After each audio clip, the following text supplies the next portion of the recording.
95% of all telephone and data is transferred over submarine cables. Not satellite. Not satellite.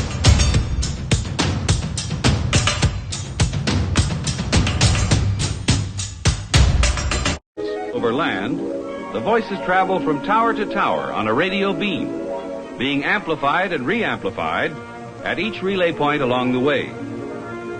However, since relay towers must always be in sight of each other, inevitably the limit to radio relay transmission is the ocean. Radio telephone communication of another type has been in service across the Atlantic for many years. Radio waves are beamed to the sky and reflected down to Earth on the other side of the ocean. However, nearly all the wavelengths available for telephone communication have already been put to use to handle the ever-growing volume of international calls. It's what allows us to rely on instant everything. Phone calls, banking, web surfing, email, streaming video, and other communication. Heavy case? And it all began 150 years ago. We have here samples of the early cables from the 1850s. They're coiling it the same way they did in the 1800s. Some of the items have not been on display in more than a century. With this cable now, it was what, minutes? Yeah, that's right. It sounds like this was the original information age. That's right. If you've ever phoned or emailed someone on another continent or browsed a foreign website, you can dial up some gratitude for something that happened a century and a half ago. It's been 150 years since the first transatlantic cable began ushering in global communications. And now tech giants are taking that undersea revolution a big step further. Here's Mark Albert.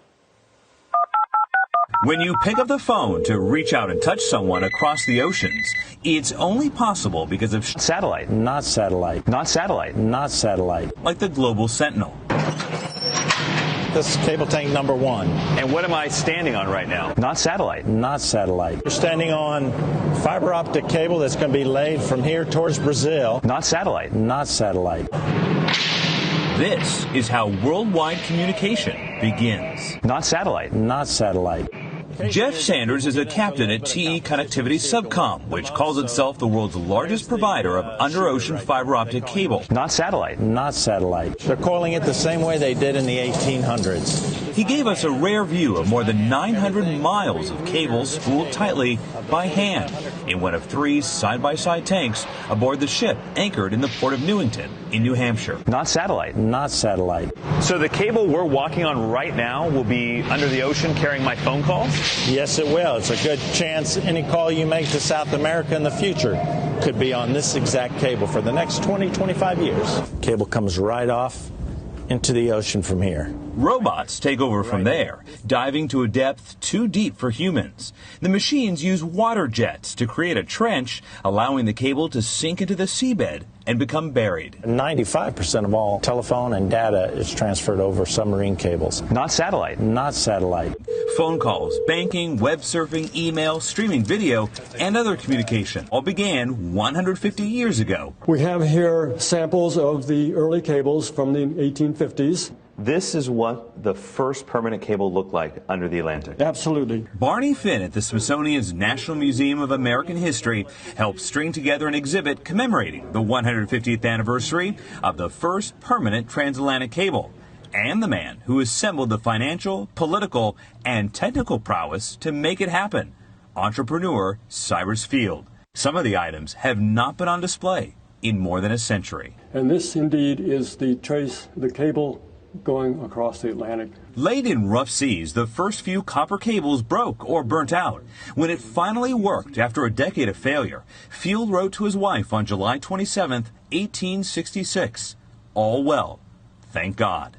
Great Britain's Queen Victoria congratulated U.S. President Andrew Johnson in this message. If I was living in 1866 and I wanted to send a message to a relative in Ireland or in England, right, it would take 10 days by ship to get there, however long to write the message, and 10 days to get back. With this cable now, it was what, minutes? Yeah, that's right. It sounds like this was the original information age. That's right. For the next 90 years, the cable handled messages by Morse code before telephone cables arrived. Today, a maze of fiber optic cables crisscross the oceans and the U.S. a blazing fast 160 terabyte per second cable from Virginia to Spain. We can transmit the entire contents of the Library of Congress across the Atlantic Ocean in 2 seconds. On November 27, 1953, that the transatlantic telephone cable project officially began. It's connecting the world and connecting families, and it's a mission that we enjoy doing. For CBS This Morning Saturday, Mark Albert, Newington, New Hampshire. It's amazing. And Mark sent us these thin little threads. Yeah, it's housed in this. Information. They put it under, it's housed in a thicker thing, but the actual cable itself, I mean, you can barely see it. And this is what the Library of Congress is traveling in 2 seconds. That's astounding. Yeah, it's extraordinary. Wow. Then Postmaster General signed for the British Post Office. While in Montreal, Canada's cooperation was assured by the director of the agency in charge of overseas communications. It was a remarkable contract, providing for the sharing of research, personnel, equipment, and cost. Communication by voice has always involved a kind of broadcast. Long-distance service became a reality. The problems of keeping the voices loud and clear multiplied. In San Francisco in 1906, a man could shout into a telephone, "Earthquake!" And by the time his voice was transmitted 400 miles to Los Angeles, it sounded like a distant whisper. Through the years, while they were working to improve the service in every way, telephone people gave special attention to this problem of keeping conversations strong and clear over ever greater distances. Over land, the voices travel from tower to tower on a radio beam, being amplified and re-amplified at each relay point along the way. However, since relay towers must always be in sight of each other, inevitably the limit to radio relay transmission is the ocean. Radio telephone communication of another type has been in service across the Atlantic for many years. Radio waves are beamed to the sky and reflected down to Earth on the other side of the ocean. However, nearly all the wavelengths available for telephone communication have already been put to use to handle the ever-growing volume of international calls. And unfortunately, at times, atmospheric conditions interfere with the satisfactory operation of the radio telephone system. The answer to improved transatlantic telephone communication was a cable, a telephone cable from shore to shore. Telegraph cables across the ocean had been operating for nearly a century. But the telegraphic transmission of Morse code was relatively simple compared with the far more complex electronic problem of transmitting many telephone conversations at the same time. Those repeaters had to be especially designed to fit within the cable itself.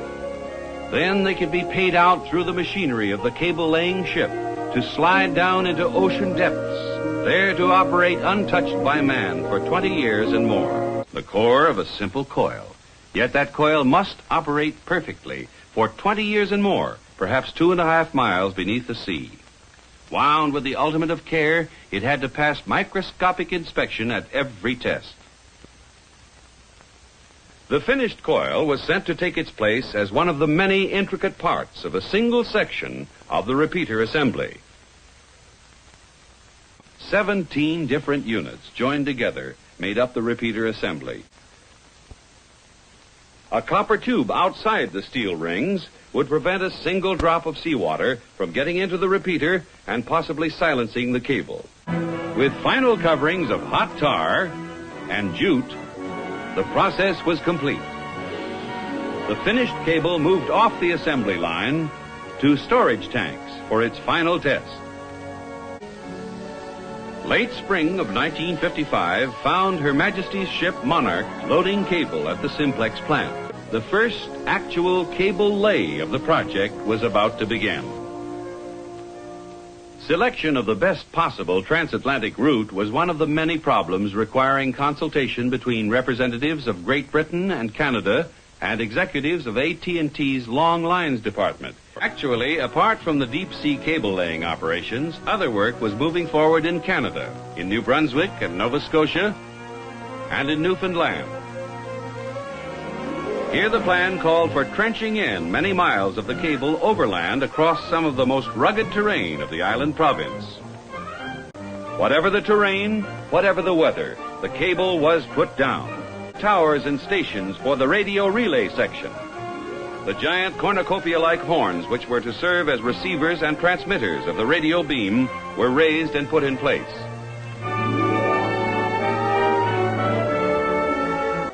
The radio relay towers and shore stations were ready to receive the first words the cable was to carry. Installations were complete. Auxiliary power supplies ready for their need. In the overseas telephone exchange in New York, all was prepared for the added volume of calls the new cable would make possible. The personnel were trained, new positions standing by. In the Clarenville shore station, technicians stood ready and waiting, eager for that first two-way contact through the cables with the Oban station 2,000 miles away. The test was quickly passed, with voices racing swift and clear across the conquered deep. There were many who had brought this thing to pass. Through the efforts of thousands of Americans, British, and Canadians working at 100 different tasks, a significant contribution to communications history has been achieved. The world is smaller today for their efforts, the kind of international cooperation which has brought to reality the voice beneath the sea.